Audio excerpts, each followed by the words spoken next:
नमस्कार, मैं आलोक कुमार आपका अपने YouTube चैनल पर स्वागत करता हूं। इस पीवाईक्यू की सीरीज में ये हमारा मैथ का पीवाईक्यू क्लास 1 है और इस सीरीज में इस वीडियो में मैंने 1 फरवरी 2021 को सिर्फ 3 में पूछे गए सारे मैथ के प्रश्नों को मैंने सॉल्यूशन कराया है, तो आप लोग इसे शुरू से अंत तक देखिए। तो चलिए स्टार्ट करते हैं। ये हमारा पहला क्वेश्चन है और देखिए कितना सिंप्लीफिकेशन का कितना आसान क्वेश्चन पूछा गया है। क्या क्या इसका योग निकालना है। योग कैसे निकलेगा, तो ये बटा जो घटा है 1/3 प्लस 4/3 और प्लस 3/4। 3 4 4 का लघुत्तम कितना हो जाएगा, 4 हो जाएगा। 3 4 4 का लघुत्तम हो जाएगा 12। 3 से 12 को भाग देंगे 4 बार में, तो यहाँ जाएगा 4। 3 से 12 बार देंगे 4 बार में, 4 गुने 4 16 और 4 से भाग देंगे 12 को 3 बार में, 3 गुने 3 9। 16 4 20 और 9 29/12। Option number D. Option number D. तो देख सकते हैं आप कि ये मैंने मन से क्वेश्चन नहीं कराया है, ये 1 फरवरी 2021 को आरआरबी एनटीपीसी के शिफ्टी में पूछा गया क्वेश्चन है। तो आसान क्वेश्चन भी आते हैं। दूसरा, किसी बिंदु ए बी और सी केंद्र ओ वाले वृत्त पर स्थित हैं। ए सी बी 47.5 डिग्री है, तो लघु वृत्तखंड ए बी पर बना कोण ए ओ बी ज्ञात कीजिए। क्या है देखिए कि एक वृत्त है, इस वृत्त पे 3 बिंदु कौन कौन से, ए बी और सी। ये हो गया आपका ए बी और सी। ओ केंद्र वाले वृत्त पर स्थित है, वो आपका यहाँ हो गया। बोलता है ए सी बी जो है 47.5 डिग्री है। ए सी और यहाँ से बी जो आपका ये कोण जो बन रहा है, ये कोण आपका बन रहा है 47.5 डिग्री।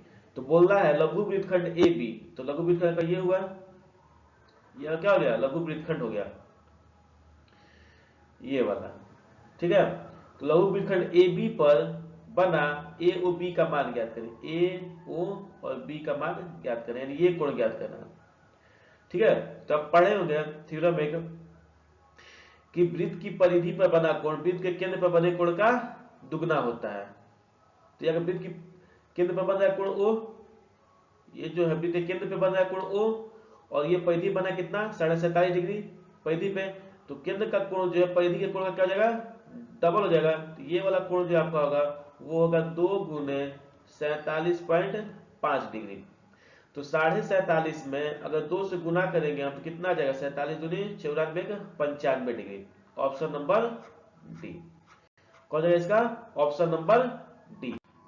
नेक्स्ट है निम्नलिखित का मान ज्ञात कीजिए। तो क्या करना, घटाना है। तो 160.342 में से 32.124 घटा लेंगे, क्या दिक्कत है। 12 में से 4 गया 8, 3 में से 2 गया 1, ठीक है, 3 में से 1 गया 2.218, एक ही ऑप्शन में है, ऑप्शन नंबर सी।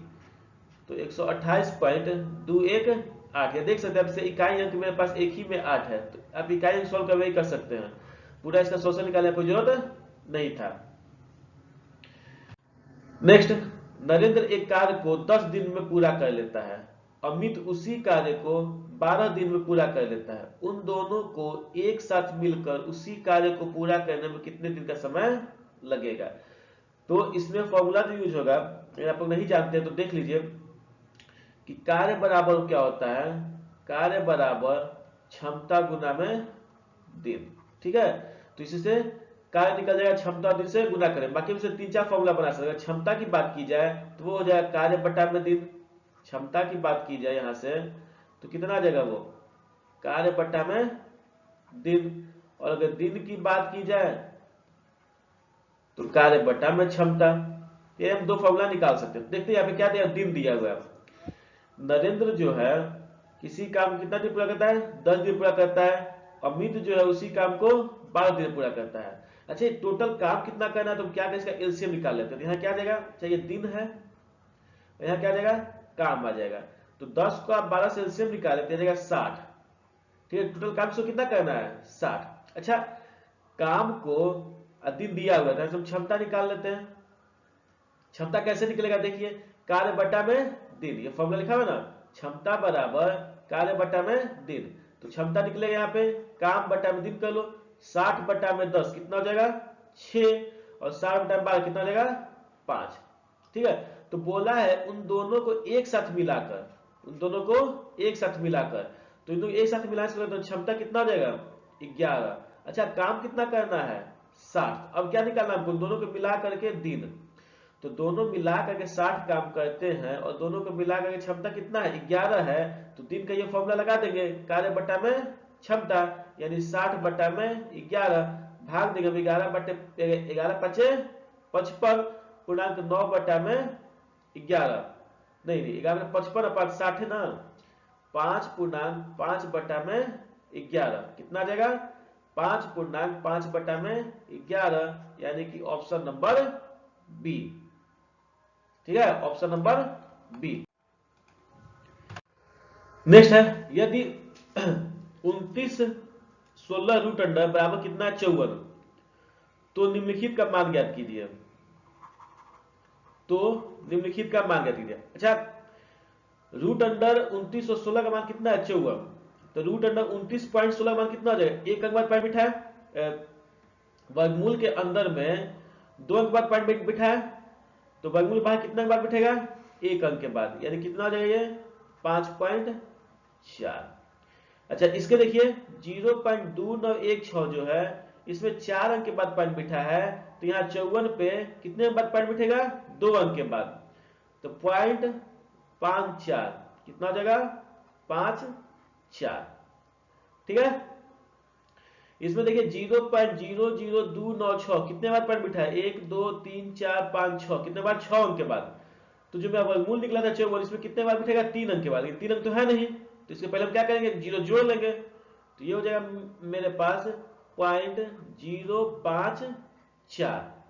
नेक्स्ट देखिए 0.000296 कितने अंक बाद पॉइंट है 8 अंक के बाद, तो जो वर्गमूल 54 इसमें कितने बार बिठेगा 4 अंक के बाद, 2 अंक है 2 अंक 0 हम जोड़ लेते हैं, तो 0.005 और 4 4 9 9 9 5, यानी 5.9994, ऑप्शन नंबर ए। कौन हो जाएगा इसका, ऑप्शन नंबर ए हो जाएगा। नेक्स्ट, नरेंद्र की मां की आयु नरेंद्र की आयु की 4 गुनी है। वर्तमान में नरेंद्र की, ये इसकी मां है और ये नरेंद्र है, तो बोला कि नरेंद्र की मां की आयु नरेंद्र की आयु की 4 गुनी है। तो मां का आयु अगर 4 है तो नरेंद्र का आयु कितना है 1 है। 4 वर्ष पहले, कितना वर्ष पहले 4 वर्ष पहले उसकी मां की आयु उसकी तत्कालीन आयु की 6 गुनी थी। मां का आयु 6 गुना था इसके 1 गुना के। अच्छा, ये देखिए तो मां की आयु में कितना का अंतर है 4 का, ठीक है ना, 4 वर्ष पहले का। अब अनुपात में, तो अनुपात में यहाँ अंतर कितना हो रहा है, यहाँ अनुपात में अंतर कितना हो रहा है 2 का। ठीक है, अच्छा यहाँ देख लेते हैं, यहाँ अनुपात में अंतर कितना हो रहा है 0 का। तो ये थोड़ा सा अनुपात का अंतर जो वो गड़बड़ है, तो अनुपात का अंतर हम मिलाएंगे। यहाँ जो अनुपात का अंतर 2 है, तो यहाँ भी अनुपात का अंतर कितना आना चाहिए, जो 0 आ रहा है ये कितना आना चाहिए 2 आना चाहिए। ठीक है, तो इसको बनाने का तरीका क्या है कि अनुपात जो बराबर करना है हमको, क्या करना है अनुपात बराबर करना है, तो क्या करो 4 में से 1 घटा कितना बचा 3, और 6 में से 1 घटा कितना बचा 5, तो 5 वाले से इसमें गुना कर लो 4:1 में, तो कितना आ जाएगा 20:5, कितना आ जाएगा 20:5। और जो ये 3 है, ये 3 वाले से गुना हो जाएगा 6:1 में, इसका अनुपात कितना आ जाएगा 18:3। तो अब देखिए इसका अनुपात बराबर है, यहाँ अनुपात का अंतर कितना है 2 का, और यहाँ अनुपात का अंतर कितना है 2 का। ठीक है, अब प्रश्न में अनुपात का अंतर कितना है 4 वर्ष का, तो 2 अनुपात का वैल्यू कितना हो गया 4, तो 1 अनुपात का वैल्यू कितना हो जाएगा 2। तो हमसे क्या पूछा है वर्तमान आयु। अच्छा, ये नीचे वाला जो अनुपात है 20:5, ये क्या है मेरे पास वर्तमान आयु का अनुपात है, और ये 6 क्या था 4 साल पहले का अनुपात था, तो हमको क्या निकाला वर्तमान आयु का। तो 1 अनुपात का वैल्यू जो है कितना आ गया है 2 आ गया है, तो 20 अनुपात का वैल्यू कितना आ जाएगा 10, और 5 अनुपात का वैल्यू कितना आ जाएगा 2.5, सॉरी 1 अनुपात का वैल्यू कितना है 2, तो 20 अनुपात का वैल्यू आ जाएगा 40, और 5 अनुपात का वैल्यू आ जाएगा 10। तो उसकी माँ का आयु जो हो गया 40 आ गया, और बेटा का आयु कितना आ गया, हो गया 10 आ गया, यानी कि ऑप्शन नंबर बी, यानी कि ऑप्शन नंबर बी। अगर आप मेथड से बनाना चाहते हैं तो देखिए उसके लिए क्या करना पड़ेगा आपको। बोला नरेंद्र की माँ की आयु नरेंद्र की आयु की 4 गुनी है, ठीक है। तो अगर हम नरेंद्र का आयु x मान लेते हैं तो उसकी माँ का आयु कितना हो जाएगा 4x, 4 वर्ष पहले इसका आयु कितना हो जाएगा x माइनस 4, इसका आयु कितना हो जाएगा 4x माइनस 4, तो होता है उसकी माँ की आयु उसकी तत्कालीन आयु से 6 गुनी है। तो ये नरेंद्र का आयु x बटा में 4 ये है 4x माइनस 4 बराबर हो जाएगा 1 बटा में 6। इसको सॉल्व कर लीजिएगा, आपका आंसर आ जाएगा। या सॉल्व कर देता हूं, 6x माइनस 24 बराबर 4x माइनस 4, इसको इधर लेके आइए, 6x माइनस 4x बराबर माइनस 4 प्लस 24, यानी ये मेरे पास 2x बराबर 20, x बराबर 10। जब x 10 आ गया तो माँ का कितना था 4x, 4 गुने 10 यानी कि 40, तो एक आ जाएगा 10, एक आ जाएगा 40। तो ये आपका जो था वो शॉर्ट ट्रिक था, और ये जो आपका था वो मेथड था। तो मेथड भी आपको पता होना चाहिए। नेक्स्ट, यदि a अनुपात b समानुपात 3 अनुपात 4 है तो व्यंजक 5a माइनस 3b बटा 7a प्लस 2b का मान क्या होगा। अच्छा, a बटा b में बस कितना है 3 बटा में 4, a का वैल्यू कितना हो गया 3 और b का वैल्यू कितना हो गया 4, इसका रखेंगे a का वैल्यू 3 तो 5 15 माइनस b का वैल्यू 4 तो 4 12, 7 का 21 और 4 दूनी का 8, 15 से 12 घटा 3 और 21 में से 8 घटेगा तो कितना बचेगा, सॉरी तो जोड़ना है ना, या प्लस है, प्लस 21 और 8 29, तो यह आ जाएगा आपका 3 बटा में 29, यानी ऑप्शन नंबर सी। नेक्स्ट, सीमा एक होटल में 20 दिन में साफ करती है, रीता उसी होटल को 30 दिन में साफ कर सकती है, दोनों मिलाकर होटल कितने दिन में साफ करेंगे। तो ये कहता है आपका कौन, सीता करती है आपका 20 दिन में और रीता करती है 30 दिन में, तो टोटल काम कितना करना है लघुत्तम निकाल लेते हैं 60 आ जाएगा। दोनों का क्षमता कितना हुआ तो 20 तिया 60 और 30 दूनी 60, ठीक है। बोला दोनों मिलाकर कितने दिन में काम करेगी, तो दोनों मिला के काम कितना करना है 60, तो दोनों मिलाकर क्षमता कितना हो गया ये 5, 5 से भाग दे लेंगे तो कितने दिन में काम कर लेगी 12 दिन में, कितने दिन में काम करेगी 12 दिन में। नेक्स्ट है निम्नलिखित व्यंजक का मान ज्ञात कीजिए, तो देखिए कितना आसान क्वेश्चन दिया है बोडमास के रूल पे। देखिए 6 बटा 3 6 प्लस 3 बटा में 3 माइनस 5 गुना 4 प्लस 5, ठीक है। पहले ब्रैकेट का काम होगा तो इस ब्रैकेट को पहले सॉल्व करते इस वाले को, 6 प्लस 3 बटा में 3 कितना आ जाएगा ये 3 माइनस 5 गुने 4 गुने 5 9, 3 माइनस 45 घटेगा तो कितना आ जाएगा माइनस का 42, कितना आ जाएगा माइनस का 42। एक समबाहु त्रिभुज के अंतर्वृत्त के अंदर एक वर्ग खींचा गया है, यदि त्रिभुज की एक भुजा x है तो वर्ग का क्षेत्रफल ज्ञात कीजिए। देखिए ये आपका जो एक समबाहु त्रिभुज है, समबाहु त्रिभुज के अंदर एक वृत्त खींचा गया है, वृत्त के अंदर फिर एक वर्ग खींचा गया है, ठीक है, थोड़ा सा ध्यान देंगे। अच्छा, वर्ग का क्षेत्रफल निकालना है हमको, तो वर्ग का क्षेत्रफल क्या होता है भुजा स्क्वायर, तो भुजा में पता हो जाए उसका क्षेत्रफल निकाल सकते हैं। तो त्रिभुज का भुजा कितना दिया हुआ है x, अगर हम त्रिभुज की ऊंचाई खींचे ए डी तो ये त्रिभुज के केंद्र से होके जाएगी, ठीक है, केंद्र जो होगा उससे होके जाएगी।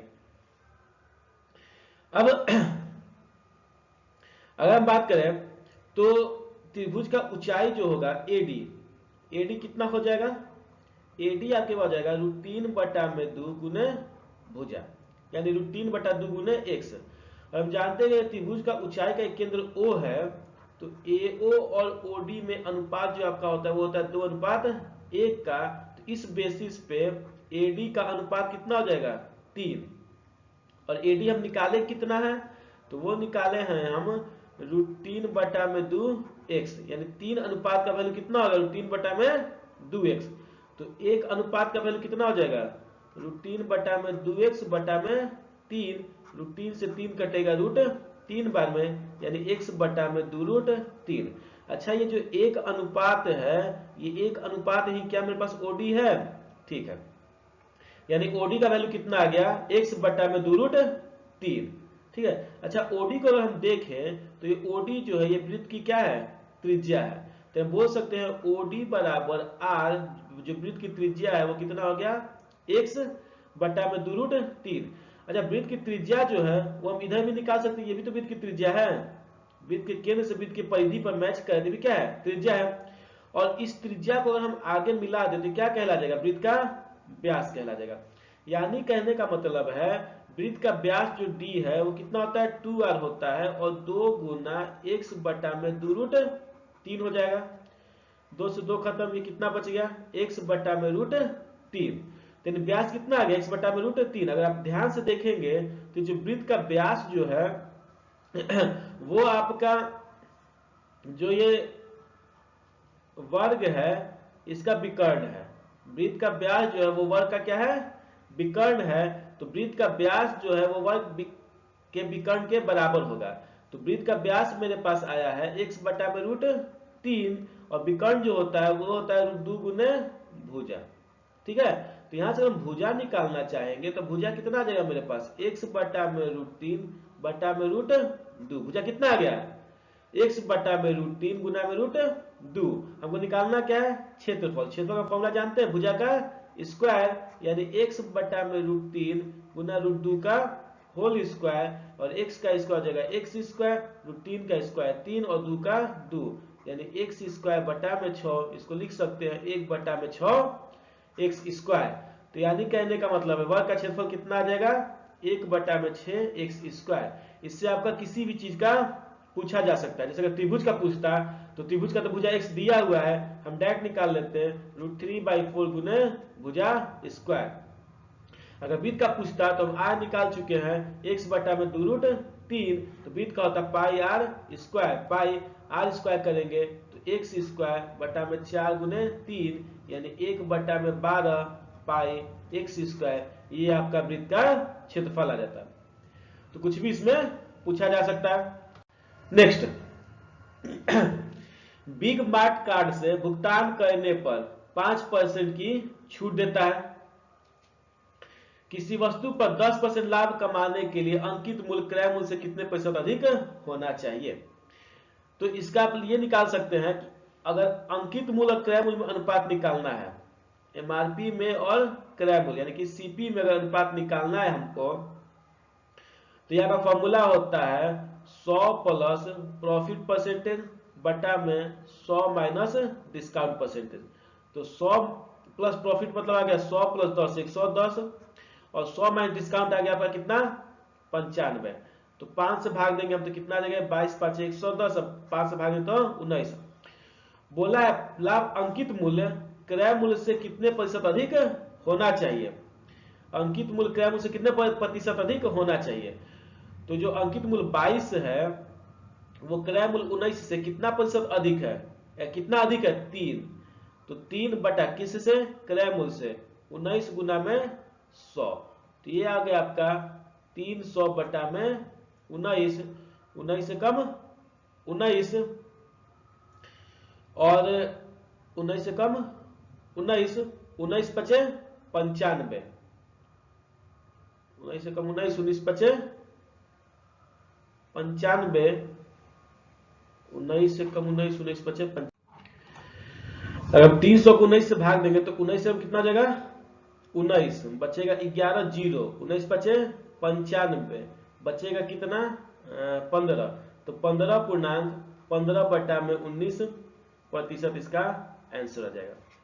तो यह फॉर्मूला याद रख सकते हैं, MRP/CP बराबर 100 प्लस प्रॉफिट परसेंटेज बटा में 100 माइनस डिस्काउंट परसेंट। आया कैसे? तो कुछ नहीं, अगर पहले वाले हम देखें 5% छूट देता है तो इससे विक्रय मूल्य कितना हो जाएगा? MRP गुना 100 माइनस डिस्काउंट परसेंटेज, ये यही ना होता है, छूट बटा में 100। लाभ कितना कमा रहा है? 10%। यहां से हम विक्रय मूल्य निकालना चाहें तो ये जाएगा क्रय मूल्य गुना में 100 प्लस प्रॉफिट परसेंटेज बटा में 100।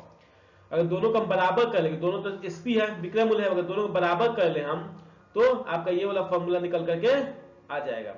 ठीक है, तो आप याद रख सकते हो, नहीं तो ये मेथड से भी आप बना सकते हैं, कोई दिक्कत की बात नहीं है। एक कक्षा की परीक्षा में 5 छात्रों के प्राप्तांकों का औसत 39.2 है, उनमें से 3 छात्रों के प्राप्तांक 41 हैं, तो शेष 2 छात्रों के प्राप्तांकों का औसत ज्ञात कीजिए। 5 छात्र का प्राप्तांक जो आपका है औसत कितना है? 39.20, और 3 छात्रों का कितना है? 41 है। ठीक है, अगर मेथड की बात करें, ये तो आसान है, मेथड निकाल सकते हैं हम।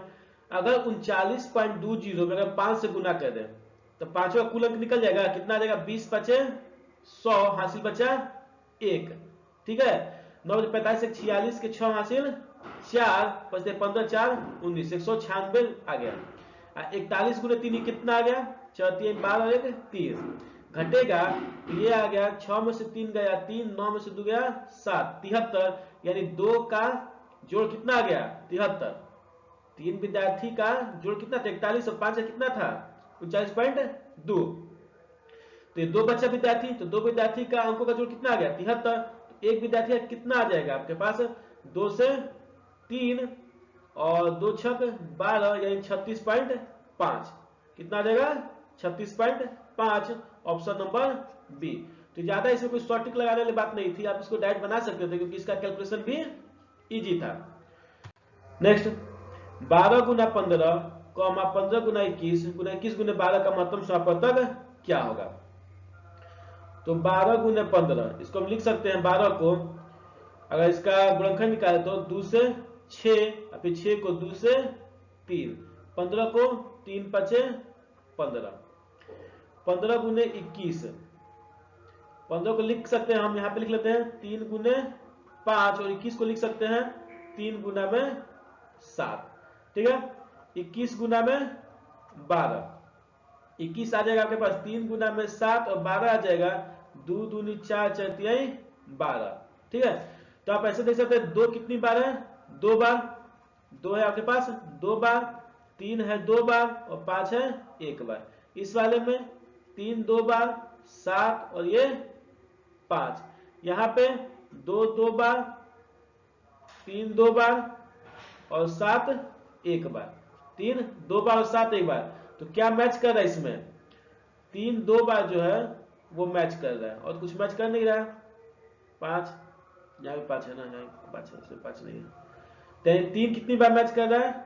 2 बार। तो यही इसका क्या हो जाएगा? महत्तम समापवर्तक हो जाएगा 3 का स्क्वायर यानी कि 9। क्या आ जाएगा इसका आंसर?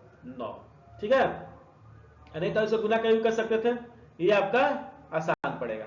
जॉन, जॉनी और जनार्दन खेत में किसी कार्य को क्रमशः 6, 12 और 24 दिन में पूरा करते हैं।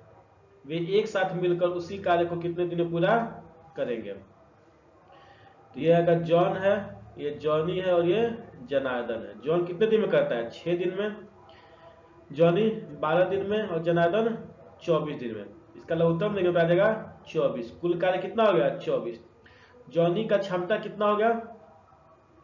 जॉन का क्षमता होगा 6 चौके 24, जॉनी का 12 दूनी 24 2, और जनार्दन का 1। कुल क्षमता कितना हो गया? 4 6 1 7। कुल काम कितना करना है? 24।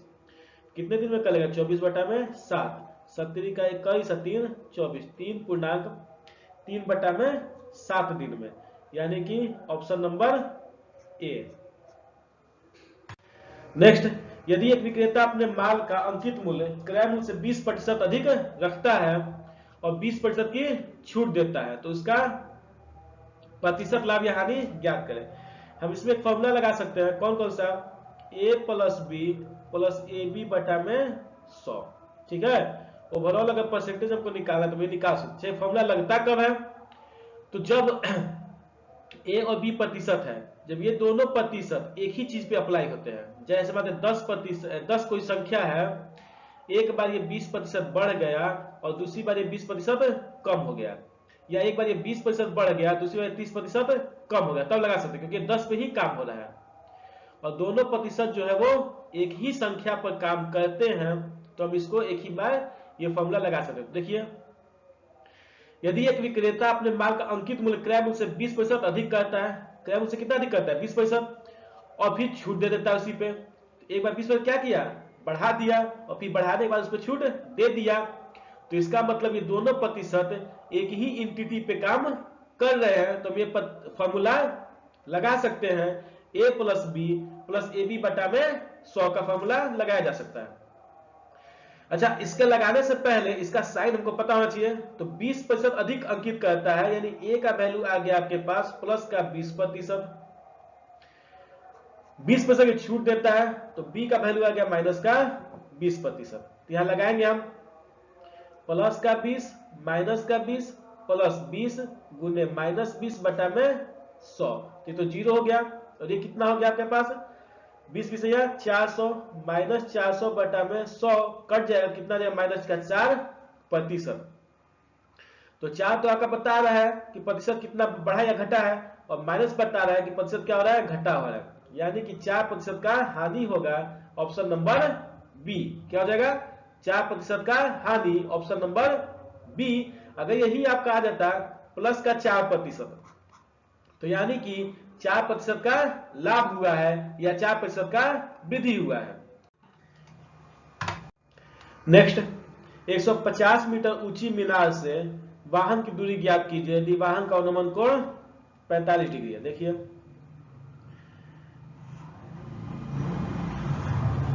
ये आपका मीनार है ए बी और सी वाहन है।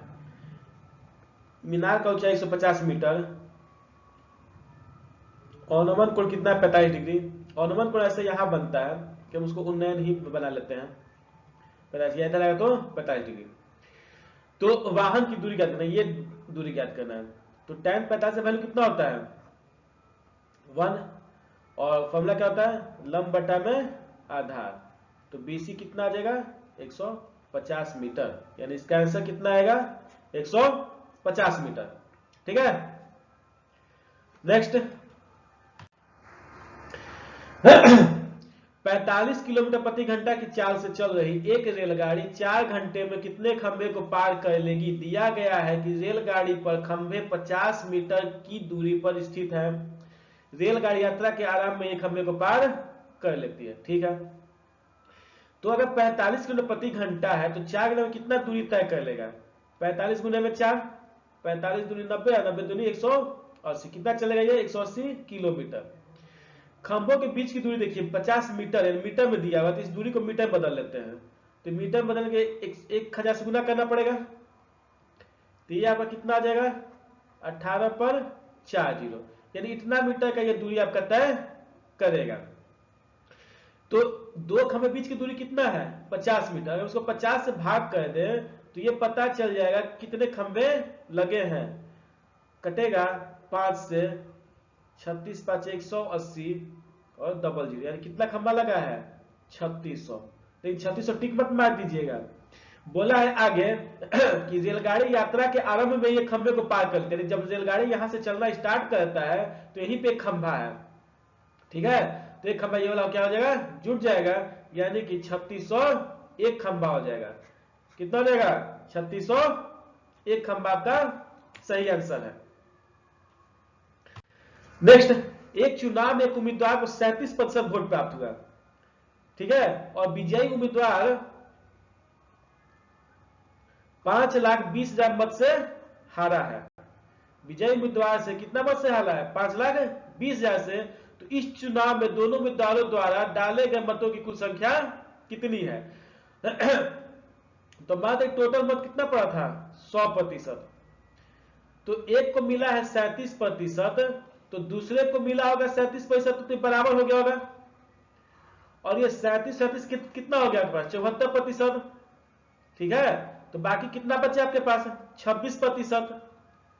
यानी कहने का मतलब है कि ये जो उम्मीदवार बी है आपके पास, वो बी आपका 26% से जीत गया होगा।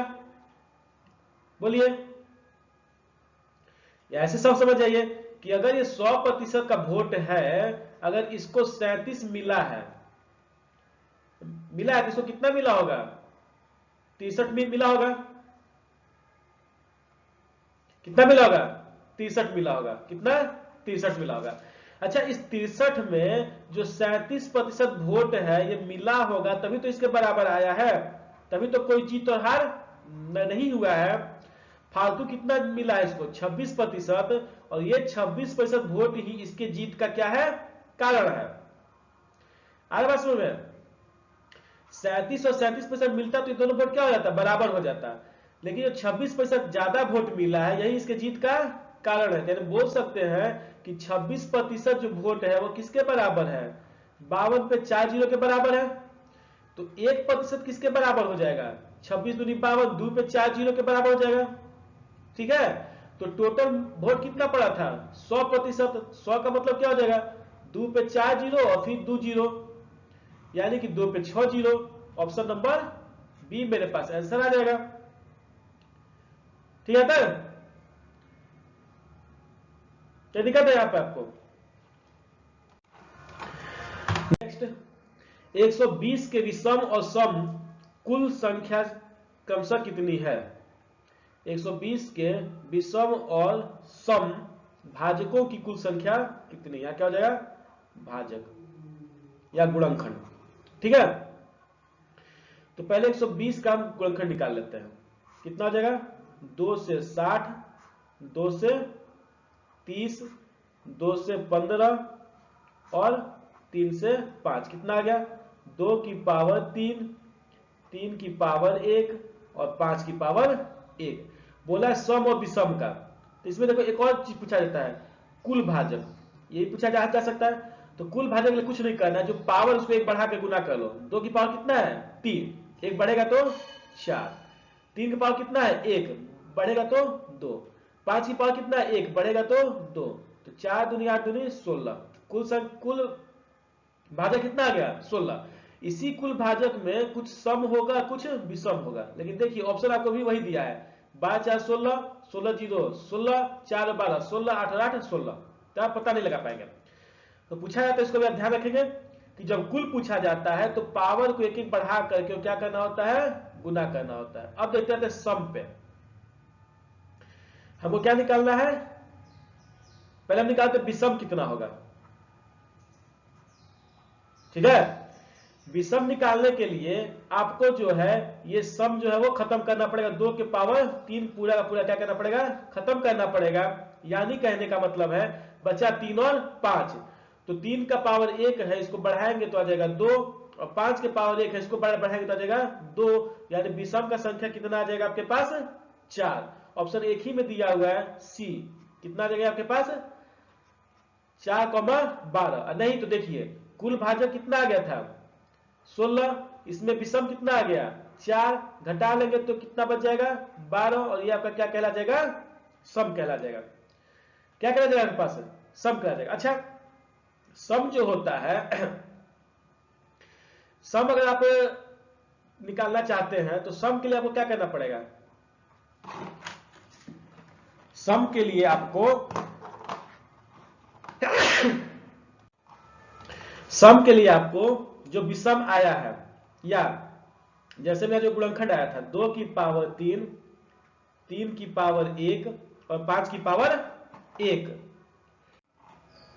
तो सम निकालने के लिए 2 का जो पावर है उसको सेम टू सेम लिख लेते हैं और बाकी पावर को हम बढ़ा करके गुना कर लेते हैं। तो ये कितना आ जाएगा आपके पास? 12। तो विषम कितना आ गया? 4। सम कितना आ गया? 12। तो आप बस कुल निकाल लीजिए और विषम निकालना सीखिए, बाकी आपके पास सम आ जाएगा। कुल विषम निकालने क्या करना पड़ेगा?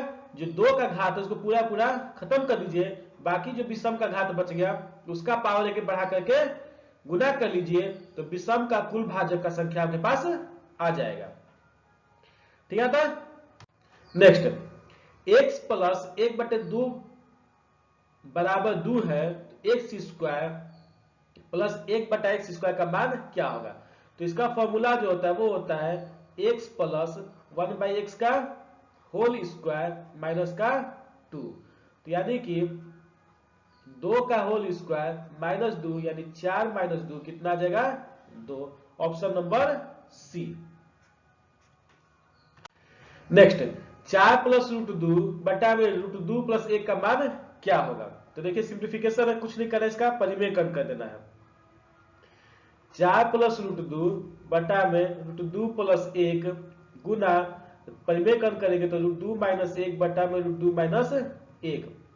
4 में √2 से गुना करेंगे तो 4 √2, 4 में माइनस 1 से गुना करेंगे माइनस 4, √2 में √2 से गुना करेंगे तो 2 और √2 में माइनस 1 से गुना करेंगे तो माइनस का √2। नीचे में हो जाएगा आपके पास a प्लस बी गुना a माइनस बी। किसका फॉर्मूला है? a square minus B square, √2 का होल स्क्वायर माइनस 1 का होल स्क्वायर। 4 √2 में से √2 घटेगा तो बचेगा 3 √2 माइनस का 2 बटा में 1, यानी कि 3 √2 माइनस में 2 आपका जो है वो आंसर होगा। नेक्स्ट 2 स्क्वायर गुने 3 की पावर 1 गुने 5 की पावर 2 गुने 7 की पावर 1 कैसे कितने गुणनखंड हो सकते हैं जो 50 से विभाज्य हो? ठीक है, लेकिन 100 से नहीं होना चाहिए। तो 2 की पावर 2 गुने 3 की पावर 1 गुने 5 की पावर 2 गुने 7 की पावर 1 किससे विभाज्य पूछा है? 50 से। 50 का गुणनखंड निकाल लेते हैं। 2 का 25 और 5 का 5 यानी 2 गुने 5 की पावर 2। अब जो मेरा क्वेश्चन इसमें से 2 गुने 5 की पावर 2 निकालो, इसमें से 2 गुने 5 की पावर 2 निकाल लेंगे तो यहां बचेगा क्या? 2 की पावर 1 गुना 3 की पावर 1, 5 की पावर 2 निकल गया है तो यहां बचेगा पास 7 की पावर 1। और उसे क्या पूछा है? 100 से विभाज्य नहीं होना चाहिए। अच्छा 50 में 2 से गुना करेंगे तो 50 से मेरे पास ये वाला कितना है? 50 है ना। 2 गुने 5 की पावर 2 कितना है? 50 है। इसको 2 से गुना करेंगे तो कितना हो जाएगा? 100 हो जाएगा। तो 100 तो चाहिए नहीं हमको, तो 2 को हटा देते हैं। अब अंदर क्या बच गया? 3 की पावर 1 गुने 7 की पावर 1, तो इसका कुल गुणनखंड कितना होता है? पीछे हम पढ़ चुके हैं। पावर को एक बढ़ा करके क्या करते हैं? गुना करते हैं। तो 3 की पावर 1 है तो इसका पावर बढ़ाएंगे तो 2 हो जाएगा, और 7 की पावर 1 है इसका पावर बढ़ाएंगे तो ये भी कितना हो जाएगा? 2 हो जाएगा, और 2 गुने 2 कितना हो जाएगा? 4। तो ऐसे टोटल 4 संख्या है जो 50 से विभाज्य है लेकिन 100 से विभाज्य नहीं है। एक बिजली के खंभे का उन्नयन कोण 30 डिग्री से बढ़कर 60 डिग्री हो जाता है जब इसे देखने वाला व्यक्ति अपनी आरंभिक स्थिति से 30 मीटर खंभे की ओर बढ़ता है। उस बिजली के खंभे की ऊंचाई ज्ञात कीजिए। देखिए शॉर्ट ट्रिक इसका भी कि मेथड समझिए, मेथड ही आपको काम आएगा और प्रैक्टिस करते करते आप मेथड में भी तेज हो जाएंगे। तो ये आपका है 30 डिग्री और ये है 60 डिग्री। बोलता है 30 मीटर खंभे की ओर बढ़ता है। कितना बढ़ता है? यहां से आपका 30 मीटर। ठीक है, इस दूरी को हम x मान लेते हैं। अगर हम बात करते हैं त्रिभुज ABC में तो यहां फॉर्मूला लगा सकते हैं tan 60 डिग्री बराबर क्या होता है? लंब बटा में आधार यानी AB बटा में BC। अच्छा tan 60 का वैल्यू कितना होता है? √3 बराबर AB बटा में BC कितना है? मेरे पास x है तो यहां से हम AB निकाल सकते हैं। AB कितना आ जाएगा? √3x। AB कितना आ गया मेरे पास? √3x। अगर हम बात करें त्रिभुज ABD में तो यहां से हम निकाल सकते हैं tan 30 डिग्री बराबर लंब बटा में आधार यानी AB बटा में BD। tan 30 जो होता है वो होता है 1 बटा में √3। AB कितना है? √3x और BD कितना है? तो BD आपका जाएगा x प्लस 30। अगर तीछा तीछी गुना करेंगे तो यह जाएगा 3x बराबर x प्लस 30। x को इधर लेके आ जाएंगे तो 2x बराबर 30 और यहां से x निकाले तो कितना हो जाएगा? 15। जब x आपका 15 आ गया तो AB कितना दिए हैं आप? AB आप दिए हैं कितना? √3x। तो AB कितना आ जाएगा? x की जगह 15 रखेंगे तो 15 √3 मीटर, यानी कि ऑप्शन नंबर सी जो है ये आपका आंसर हो जाएगा। क्लियर है? नेक्स्ट, निम्नलिखित व्यंजकों का मान ज्ञात कीजिए। तो बोडमास के अकॉर्डिंग सबसे पहले किसका काम होगा? इस स्मॉल ब्रैकेट का। तो 8 में से 6 गया, 2 2 3 5, यहां कितना आ गया 5। अब किसका काम होगा? इस ब्रैकेट का। तो 4 - 5 कितना हो गया? -1। तो 15 माइनस यहां पे माइनस यहां पे, यानी बचा कितना? इसको फिर से लिख देते हैं। 15 + 1 यानी कि 16। अब 20 में से 16 घटे तो कितना बचेगा? 4। Option number A. ठीक है। नेक्स्ट, 45:75। ठीक है, 45/75, 3/5, 51/68 और 256/81 का मिश्र अनुपात क्या होगा? तो मिश्र अनुपात कुछ नहीं होता है, ऊपर वाले को ऊपर के साथ गुना कर दो और नीचे वाले को नीचे के साथ गुना कर दो, तो मिश्र अनुपात निकल जाएगा। यानी कि 45 गुना 3 गुना 51 गुना में 256 बटा में 75 गुना 5 गुना 68 गुना में 81। तो 17 3 51 और 17 चौके 68, 5 9 45, 9 9 81, 4 से कट जाएगा ये, 4 6 24, 4 चौके 16, 64 आ गया। और कुछ कट रहा आपसे? 3 का 9 और ये 3 से 3 खत्म हो गया, यानी बचा कितने पास आपका? 64/75। कितना बच गया आपके पास? 64/75, यानी ऑप्शन नंबर ए। कौन सा आ गया आपका? Option number A. नेक्स्ट, यदि ए बी सी डी एक चक्रीय चतुर्भुज है, ए बी सी डी क्या है? एक चक्रीय चतुर्भुज है। ए बी सी डी एक चक्रीय चतुर्भुज है और ए बी सी एक समबाहु त्रिभुज है।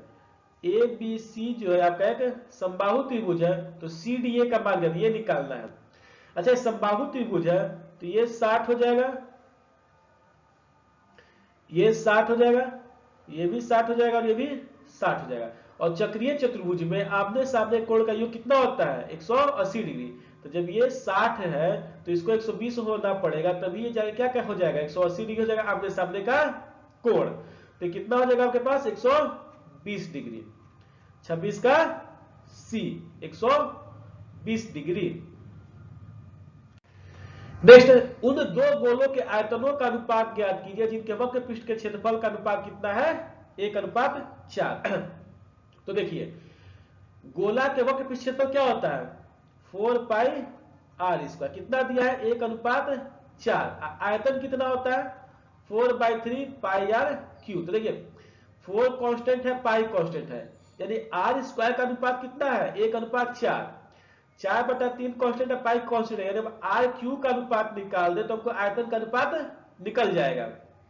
ठीक है, अनुपात दिया हुआ है ना, तो हम खाली देख लेते हैं किसका अनुपात निकालना पड़ेगा। तो 4 का तो अनुपात होता नहीं है, आप पाई का अनुपात होता नहीं है, तो 4 जैसे यहाँ फिर 4πr² और ये आयतन होता है 4/3πr³। तो वक्र पृष्ठ क्षेत्रफल का अनुपात कितना है? 1:4। 4 का अनुपात होता नहीं है, पाई का अनुपात होता नहीं है, यानी कि अनुपात जो किसका है? r² का है। 4/3 का अनुपात नहीं होता है, पाई का अनुपात नहीं होता, हमको अनुपात निकालना किसका है? r³ का। यानी कहने का मतलब है, अगर हमको आयतन का अनुपात निकालना है तो किसका अनुपात निकालना पड़ेगा? r³ का। तो यहां बोल सकते हैं 4 खत्म हो गया, पाई खत्म हो गया, कि r² जो है इसका अनुपात कितना दिया हुआ है? 1:4। तो r का अनुपात कितना हो जाएगा? 1:2। तो यहां से हम r³ का अनुपात निकाल लेंगे, तो इसका क्यू कर लीजिए, 1/8। तो यही जो अनुपात है, यही अनुपात किसका हो जाएगा? आयतन का, यानी कि 1:8। कितना हो जाएगा? 1:8। नेक्स्ट, साधारण ब्याज की कितने प्रतिशत दर पर एक धनराशि 5 वर्षों में मूल धनराशि के 8/5 हो जाएगी? अच्छा, मूल धनराशि की कितना बोला? 8/5। तो ये जो होगा मेरा मूलधन हो जाएगा, नीचे वाला कितना? 5। मिश्रधन कितना हो जाएगा? 8। समय कितना दिया हुआ है? 5 वर्ष। हमको आय निकाल लेना है। तो आपको पता है ब्याज बराबर होता है मूलधन गुना समय गुना दर बटा में 100। ब्याज बराबर क्या होता है? मूलधन गुना समय गुना दर बटा में 100। अच्छा ब्याज निकलेगा कैसे? तो मिश्रधन माइनस मूलधन, कितना हो गया 3। मूलधन है कितना 5, दर निकालना है, समय भी है 5 बटा में 100। तो 5 गुने 5 25 चौके 100, 4 इधर जाएगा तो आर बराबर आ जाएगा आपका कितना 12%, यानी ऑप्शन नंबर डी। आर कितना आ जाएगा इसका 12%। ठीक है। नेक्स्ट बोल रहा है 37 मीटर गुने 30 मीटर माप वाले आयताकार पार्क के अंदर की ओर एक रास्ता बना हुआ है जो 570 मीटर स्क्वायर जगह घेरता है। रास्ते की चौड़ाई क्या होगी? यानी ये आपका एक आयताकार पार्क है, इसके अंदर आपका एक रास्ता बना हुआ है, ठीक है, जिसका क्षेत्रफल कितना है 570 मीटर। तो रास्ता का चौड़ाई निकाल, रास्ता का चौड़ाई को x मान लीजिए, इसका लंबाई है 37 और इसका चौड़ाई है कितना 30। कितना है 30। तो रास्ता का क्षेत्रफल कैसे निकलेगा? तो पूरे पार्क के क्षेत्रफल में से यानी 37 गुने 30 में से इसका क्षेत्रफल माइनस कर लेते हैं। तो इसका क्षेत्रफल कैसे होगा? लंबाई गुने चौड़ाई। तो इसका लंबाई जो ये निकालना है तो ये वाला लंबाई कितना आएगा इसका? ये लंबाई अगर इसको ए बी मान ले तो ए बी लंबाई कितना आएगा? देखिए तो अगर हम ऊपर देखिए सीडी वाले को, सीडी कितना है 37। 37 में से इधर वाला चौड़ाई x घट जाएगा और इधर वाला चौड़ाई भी x घट जाएगा, यानी कि माइनस का 2x। तो 37 माइनस का 2x गुना इसी तरह इधर भी घट जाएगा 30 माइनस 2x। इन दोनों का क्षेत्रफल घटा लेंगे तो ये जो 570 है इसके बराबर आ जाना चाहिए, तो इसका चौड़ाई निकाल लेंगे।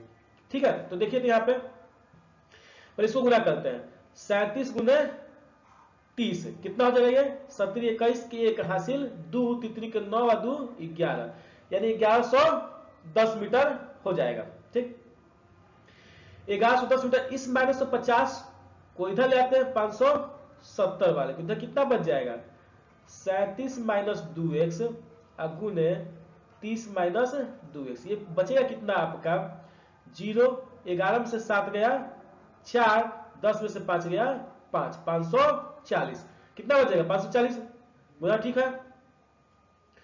अब देखिए 540 का कितना हो गया 37 माइनस 2x गुना 30 माइनस 2x। ठीक है। तो अब आपको इसमें क्या करना है कि आप इसको गुना करिएगा द्विघात समीकरण बनेगा, सॉल्व कर सकते हैं, नहीं तो ऑप्शन रख के सॉल्व करिए।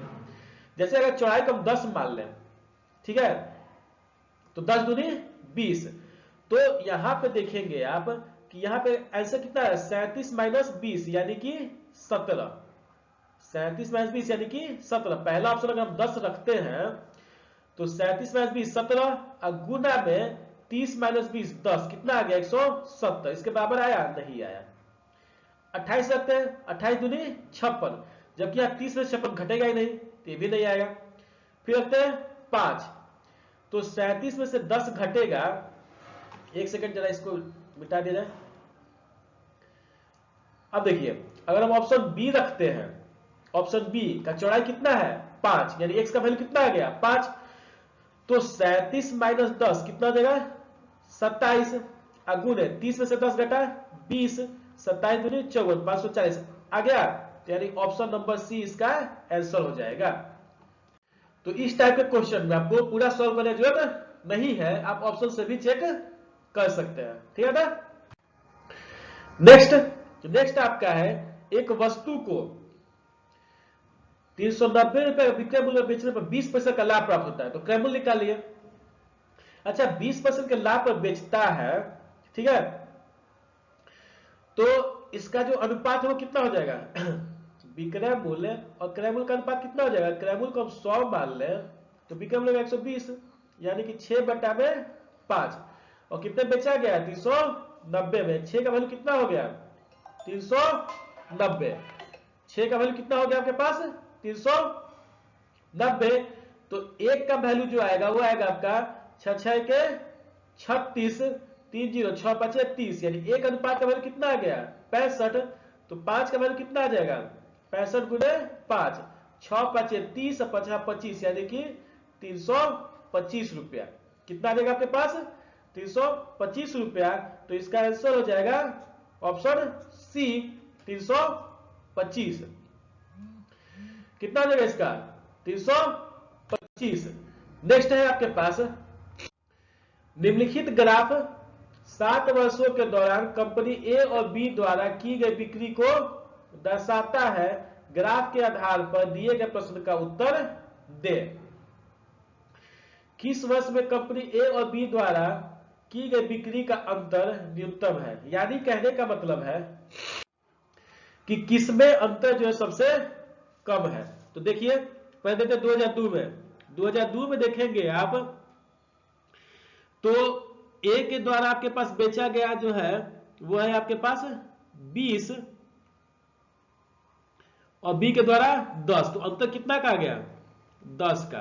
2003 में देखिए तो 80 और 70, ये भी कितना का अंतर आ गया 10 का। 2005 में 60 और 50, ये भी कितना का है 10 का। और 2006 में 30, दोनों का, यानी कि अंतर कितना है 0। तो सबसे कम वाला अंतर किसमें है 2006 में। सबसे कम अंतर किसमें है 2006 में, यानी option number D, option number D. Next, निम्नलिखित पाई चार्ट एक विद्युत बल्ब को बेचने में हुए विभिन्न खर्चा के प्रतिशत वितरण को दर्शाता है। पाई चार्ट के आधार पर निम्नलिखित प्रश्न का उत्तर दे। क्या दर्शा रहा है खर्चा का प्रतिशत। यदि बल्ब की एक निश्चित मात्रा के लिए निर्माता को मोल्डिंग लागत के रूप में 2,28,400 रुपए खर्च करने पड़ते हैं तो कॉपीराइट खर्च के रूप में कितना खर्च करना पड़ेगा। मोल्डिंग लागत, तो मोल्डिंग लागत अगर आप देखेंगे तो ये ग्रीन वाला है, ठीक है। ग्रीन वाला कितना है आपके पास, ग्रीन नहीं है ब्लू है। पिक्चर क्लियर नहीं, आप बना लीजिएगा इसमें, ठीक है। पिक्चर क्लियर है इसका।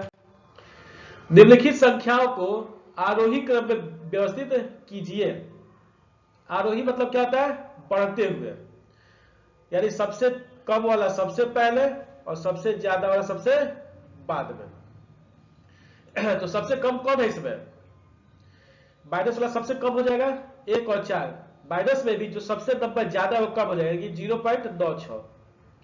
0.96 क्या हो जाएगा आपके पास सबसे कम हो जाएगा।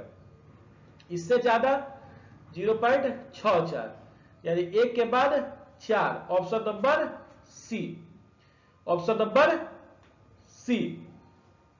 मान में एक मां की आयु उसकी पुत्री की आयु की 3 गुनी है। ये मां है और ये इसकी पुत्री है। मां की आयु पुत्री की आयु कितनी है 3 गुनी है। 5 वर्ष पहले, 5 वर्ष पहले उसकी आयु उसकी पुत्री की आयु से 4 गुनी थी। अच्छा देखिए एक चीज, अभी तो आपको अंतर सेम दिख रहा है। 3 में से 4 घटा 1 और 1 में से 1 घटा 0। अभी अंतर तो सेम है नहीं, सॉरी सेम नहीं है, सेम कह दिया मैंने, सेम नहीं है। सेम कैसे करेंगे बताया था। 3 में से घटा 2 और 4 में से घटा 3। तो ये जो 3 आया इसको ऊपर वाले अनुपात से गुना करेंगे तो कितना हो जाएगा 9:1। और जो 2 आया उसको नीचे से गुना कर लेंगे तो 8:1 कहां से 9:3 और 8:2। अब अनुपात बराबर है, 9 में से 1 घटा 8, 3 में से घटा 2, यानी 1 अनुपात जो है वो किसके बराबर आ गया 5 के। इसके बराबर आ गया 5 के। तो हमसे क्या पूछा है पुत्री की वर्तमान आयु। तो ये जो अनुपात है 9:3 वाला, ये क्या है वर्तमान अनुपात है। तो 3 अनुपात का मतलब हो जाएगा 3 गुना में 5, यानी कि 15 वर्ष। कितना हो जाएगा ये 15 वर्ष, ठीक है। ये आज आपका, ठीक है, ये आज आपका जो क्लास था वो खत्म हुआ। ये वीडियो आपको कैसा लगा कमेंट में जरूर बताइएगा। अगर ये वीडियो आपको अच्छा लगा है तो इसे लाइक कीजिए और सब्सक्राइब कीजिए। अगर आप वीडियो पर नए हैं तो इसको सब्सक्राइब करना न भूलें। तो मिलते हैं आपसे अगले वीडियो में, तब तक के लिए धन्यवाद।